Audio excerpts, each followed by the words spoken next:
Happy Monday, y'all. It's the Real AG back at you on the Lightning Fast Fantasy Football Podcast, and we are soon to be closing the book on Week 4 after a doubleheader tonight on Monday Night Football.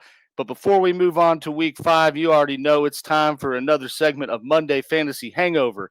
Just looking at the latest injury updates and insights from the full slate of games we had yesterday, as well as some potential Monday Night Football fantasy flexes to put in your lineup last minute. So just getting right into it because unfortunately Week 4 was again a little bit of a doozy with the injuries. Some of these were already pre-injured players, but just wanted to note them to kind of give you an update on their status. First and foremost, we had Lamar Jackson, one of the most dominant fantasy QBs in the game today.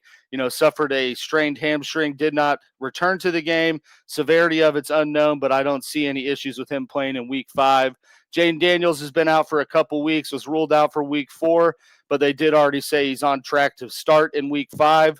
Jaylen Warren with the Steelers was a late or early morning scratch, depending how you look at it, but was ruled out in Dublin with a knee injury.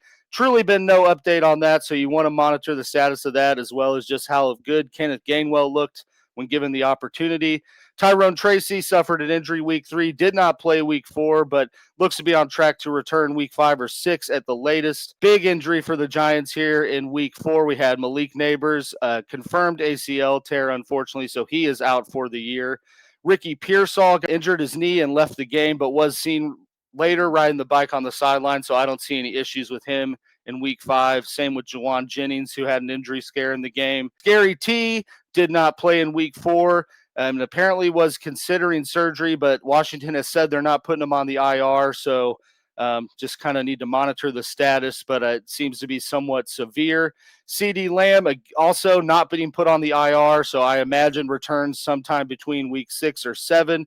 And then being the former offensive lineman here, I just had to note these guys because it does have some fantasy implications. Both Joe Alt and Colton Miller have high ankle sprains. Kind of the timetable on return is unknown, but certainly is going to impact the running game for Omarion Hampton and Ashton Genty. And then looking at our Monday fantasy flex, we have a doubleheader, Jets versus Dolphins, and Bengals versus Broncos. But there's my guys. I got Justin Fields, J.K. Dobbins, Jalen Waddle, T. Higgins, and Evan Ingram. So that wraps up our Monday Fantasy Hangover, ladies and gentlemen. As always, please like the video, comment your thoughts down below, and subscribe to the channel.